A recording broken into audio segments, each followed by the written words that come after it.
அது ஒரு அழகான கிராமம். அந்த கிராமத்தின் பெயர் சுந்தர சோழபுரம்.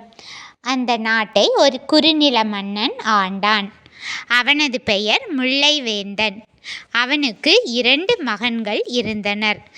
ஒருவன் பெயர் பிரகாசம், இன்னொருவன் பெயர் மாகாணம்.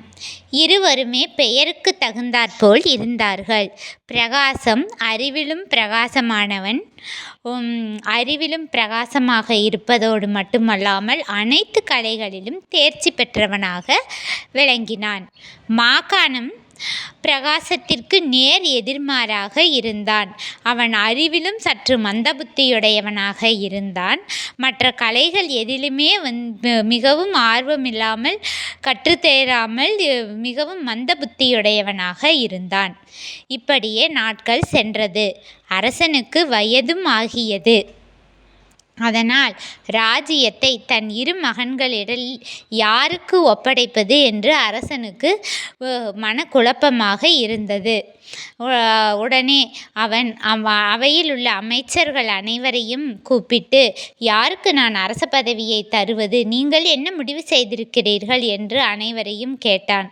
அனைவருமே சொன்னார்கள், அரசே, இதில் என்ன சந்தேகம் உங்களுக்கு? உங்களுடைய ஒரு பையன் பிரகாசமே இந்த அரச பதவிக்கு தகுதியானவன். அவன் அனைத்து கலைகளிலும் சிறந்தவன், அறிவிலும் சிறந்தவன். அவனுக்கே இந்த ராஜ்ய பதவியை தர வேண்டும். அப்பொழுதுதான் இந்த நாடு சுபிட்சமாக இருக்கும் என்றனர். மற்றொருவர்களும் எல்லாரும் மக்களும் அதையே ஆமோதித்தனர். ஆனால் அவன் வீட்டிற்கு சென்று தன் மனைவியிடம் இந்த கருத்தை கூறினான். அவையில் உள்ள அனைவரும் மக்களும் பிரகாசத்தையே அரசனாக்குவதை விரும்புகிறார்கள். ஆனால் நான் மன்னன் அல்லோடு மட்டுமல்லாமல் நான் 2 குழந்தைகளின் தந்தை. நான் எவ்வாறு ஒரு மகனுக்கே அரச பதவியை தர முடியும்? இது எந்த வகையிலும் நியாயம் என்று எனக்கு தோன்றவில்லை என்று தன் மனைவியிடம் கூறினான். மனைவியும் அதை கேட்டு, ஆமாம், நீங்கள் சொல்வதும் சரிதான். மற்றவர்களுக்கும் அடுத்தவர்களுக்கும் வேண்டுமானால் பிரகாசம் பிடித்தவனாக இருக்கலாம். ஆனால் நம்மளுக்கு இன்னொரு மகனும் அதே அளவு முக்கியத்துவம் வாய்ந்தவன். ஆனாலும் பதவி அரச பதவி. அதை அடுத்த நம்முடைய மகன் என்ற ஒரே காரணத்திற்காக கொடுத்துவிட முடியாது.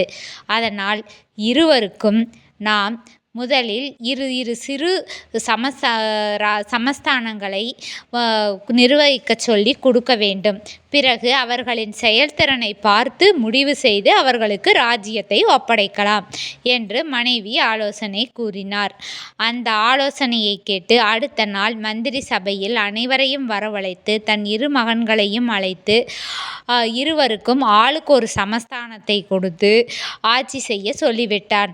இருவருக்கும் 1 வருடம் கால அவகாசம் கொடுத்து 1 வருட முடிவில் இருவரில் எவர் சிறந்தவராக அந்த சமஸ்தானத்தில் ஆட்சி செலுத்தி இருக்கிறார்களோ அவர்களுக்கே இந்த நாட்டின் அரச பதவியை ஒப்படைப்பேன் என்று அரசன் அறிவித்தான். மகன்கள் இருவரும் சந்தோஷமாக ஏற்றுக்கொண்டனர். இதில் மக்களுக்கும் உடன்பாடில்லை, அமைச்சர் மந்திரி பெருமக்கள் யாருக்கும் உடன்பாடில்லை. இது என்ன முட்டாள்தனமானது? அனைத்திற்கும் தகுதியான பிரகாசத்திற்கு அரச பதவியை கொடுப்பதை விட்டு அந்த மாகாணத்திடமே அரச பதவியை கொடுக்கலாம் என்று அரசர் திட்டமிட்டிருக்கிறாரோ என்னவோ என்று சிரித்து கொண்டார்கள். காலம் ஓடியது. 1 வருடம் கடந்தது. 1 வருடம் கடந்தபின் இருவரும் அரச சபைக்கு வந்தார்கள். மாகாணமும் பிரகாசமும் வந்தார்கள். பிரகாசம் மிகுந்த சோர்வுடன் காணப்பட்டான். ஆனால் மாகாணம் அதே சந்தோஷமான முகத்துடனும் அமைதியுடனும் நின்று கொண்டிருந்தான். பிறகு அரசர் கேட்டார், தாங்கள் இருவரும் ஆட்சி செய்தீர்கள். தங்களின் எவ்வாறு தங்கள் ராஜ்யத்தை சுபிட்சமுடன் செய்திருக்கிறீர்கள், என்னவெல்லாம் செய்தீர்கள் என்று கேட்டான். உடனே பிரகாசம் மிகுந்த ஆணவத்துடனும் சந்தோஷத்துடனும் தன் அறிவை வைத்து கொண்டு என்னவெல்லாம் செய்தேன் என்று அரசரிடம் கூறினான். மாகாணம் அதே பணிவுடனும் சற்று மந்தபுத்தியுடையவனான அவன் மிகவும் பணிவுடன் தான் செய்தவற்றை அரசனிடம் கூறினான். அரசர் இருவருடைய கருத்துக்களையும் கேட்டு கொண்டார். நாளை முடிவை அறிவிப்பதாக சபையை கலைத்தார்.